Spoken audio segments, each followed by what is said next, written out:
This is Book Talk with Corbin. I'm your host, and we have a returning guest with us, Dr. Stephen Meyer. And as you know, he's a New York Times best-selling author, and one of his best-selling books is Darwin's Doubt and Signature in the Cell. So he earned his philosophy of science from Cambridge University. And folks, he's here with us today to talk about something I found absolutely fascinating. And I'm going to read this straight from this, I guess you might say, press statement. Sorry, UFO/UAP enthusiasts, God, not aliens, better explains the origin of life on Earth. And I just wanted to say, but that really hit me because, you know, Doctor, I used to be a great fan of Art Bell. I don't know if you're familiar. Oh, sure. From the late night radio Yes. program. Right. Yeah. Now hosted by George Norrie, I think. Yes. Yeah. Absolutely. Right. And one thing I would notice every so often, he'd have guests come on there. And brother, they would just have a straight out animosity towards anybody who believed in God, or, you know, in particular, if they just articulated themselves as Christian. Horrible animosity. And they would put forth that argument that, well, life comes from aliens from another planet. And I always said to myself, but they would never really sort of give the evidence for it. They would point out some strange things you would see here and there around the world, but they never really would quite put forth any solid evidence for that. So, you know, were you ever able to could you help my listeners understand their argument? Yeah, this is the really curious thing, because, you know, we've had this report come out from the Navy to Congress on June 25th. It was completely inconclusive because there are so many competing explanations for the UAP, or unidentified aerial phenomena, that have been recorded. So it's been in the news, but my interest in this actually dates back further, because scientists have been actually proposing alien intelligence, not as an explanation for aerial phenomena, but as an explanation for the origin of the first life. And they've done so because the first living cell, which was long thought to be simple, in Darwin's time, it was even described as a simple homogeneous globule of undifferentiated protoplasm. It's just like people thought it was goo. And so you could get life going by having a few chemical reactions, and presto changeo, you've got life from non-living chemicals. But it hasn't turned out to be so simple at all. The cell is an immensely complex, integrated chemical factory that's the interworkings of which are run by a complex information storage, transmission, and processing system. And the underlying technology in that is actually digital code. It's the DNA present in the information present in the DNA directs the construction of all the proteins and protein machines that cells need to stay alive. And that machinery is intricate and very complex. So this has been the mind-blowing sort of discovery of modern biology, is that simple cell isn't simple at all. And that has created an impasse in attempts to explain the evolution of life, the origin of the first life, from simpler non-living chemicals. That's called chemical evolutionary theory. And even the great scientific atheist, spokesman for scientific atheists, Richard Dawkins, has publicly acknowledged that, quote, no one knows how life evolved from simpler non-living chemicals in that sort of way. And in a 2008 documentary titled Expelled, No Intelligence Allowed, Dawkins was interviewed by Ben Stein. And at the end of the film, Ben got Dawkins to acknowledge that evolutionary biologists have not explained the origin of the first life. Dawkins went on to further speculate that, yes, there could be a signature of intelligence inside life, but it must have issued from an alien intelligence that had evolved by completely naturalistic means on some other planet. Hmm. Now, there's an obvious problem with that explanation in that it doesn't explain the ultimate origin of the information and information processing systems that are necessary to make even the simplest forms of life first emerge, whether on another planet or here. So it just begs the ultimate question, or rather kicks it out into space without answering it.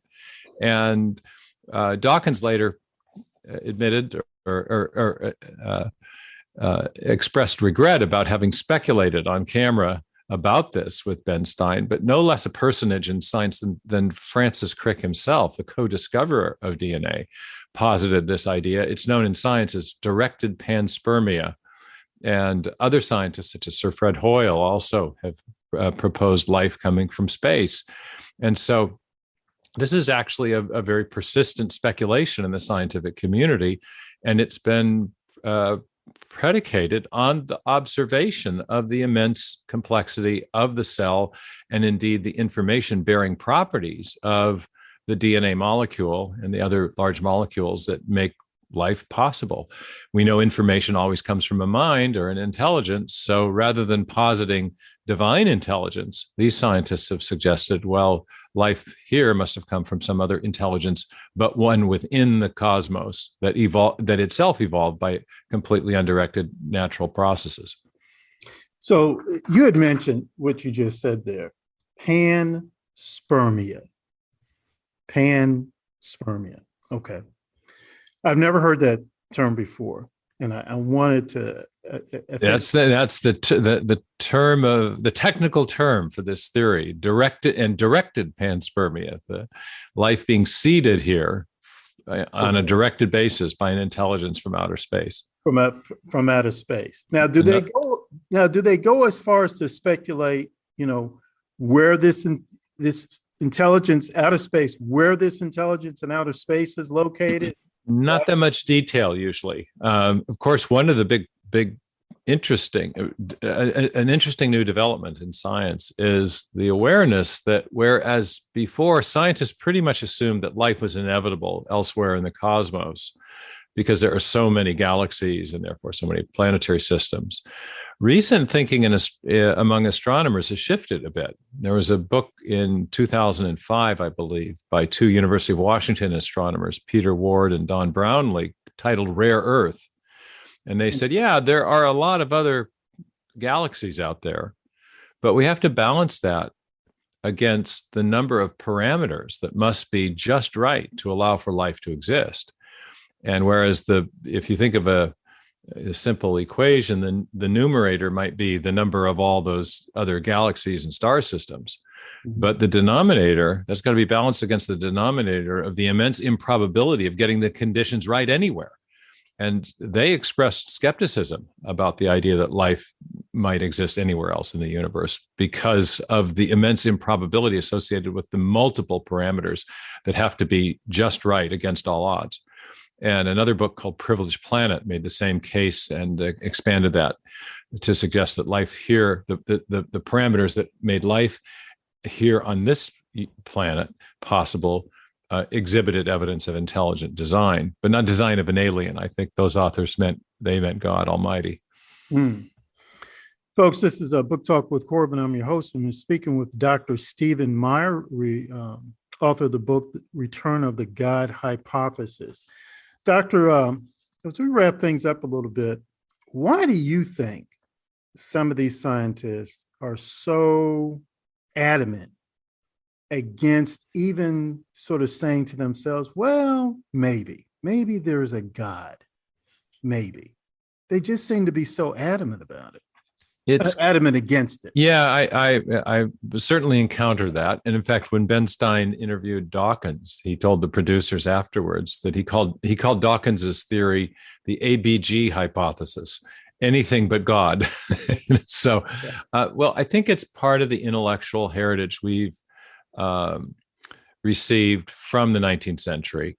In the wake of the Darwinian Revolution, figures like Marx, then later in the early 20th century, figures like Freud, a new worldview developed.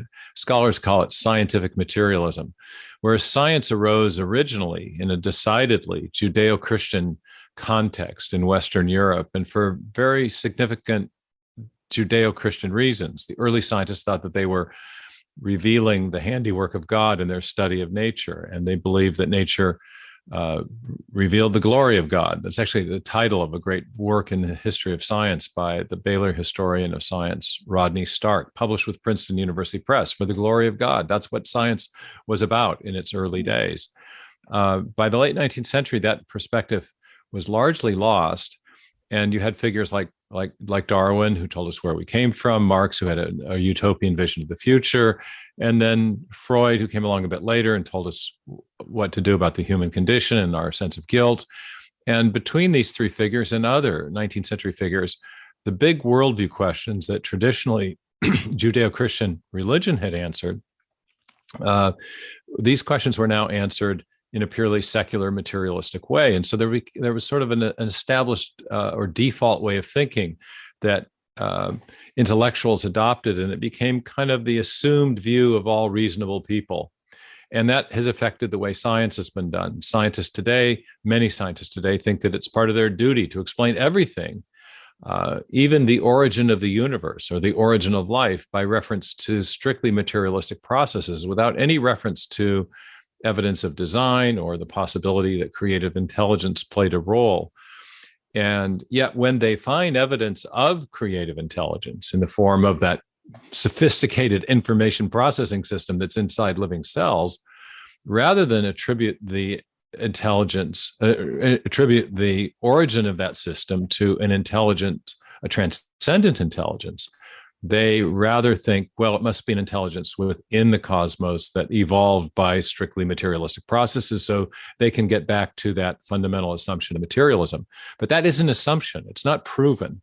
It's not something that the evidence necessarily supports, that the prime realities in the universe are just matter and energy. After all, we ourselves have minds. And there is every possibility. There are two big possibilities. Either the universe has existed forever let's put it this way. Either matter and energy are the things from which everything else comes and have existed forever. They're eternal, self-existent, and self-organizing. Or matter and energy were created by an external mind or agent who then shaped matter and energy to bring all the sophisticated and beautiful structures that we see in the living world, for example, into existence. So it's mind first or matter first are the two great choices in philosophy. And the argument of my new book is that the major discoveries that we've made that are pertinent to understanding biological and cosmological origins point to the mind first view. The universe itself has not been here eternally. It is not eternally self-existent.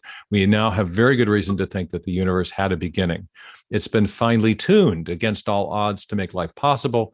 And then from the beginning, and then we have this digital information that arises long after the beginning. When I add those three pieces of evidence up, to me, that says theism. It points to a transcendent intelligence who is also active in the creation, certainly not materialism. And this is based on evidence and a rational cosmology, physics, and biology. The great discoveries in modern astrophysics, the great discovery has been that, as best we can tell, the physical universe of matter, space, time, and energy began a finite time ago, before which we can't invoke matter, space, time, and energy as the cause of the origin of the universe, because they are the things that came into existence. They're with the origin of the universe. Similarly, physicists have discovered that we live in a Goldilocks universe where all the basic parameters of physics fall within very narrow ranges against all odds and for no underlying physical reason, making life possible.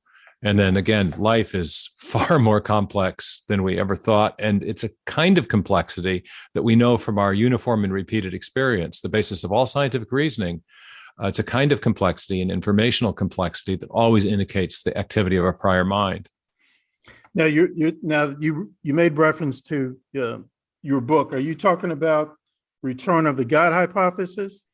Exactly. That's the new book that I've just had published in this March. It builds on arguments that I've made in previous books. One in particular called "Signature in the Cell," which was about the information-bearing properties of DNA and the information technology that's been discovered inside living cells.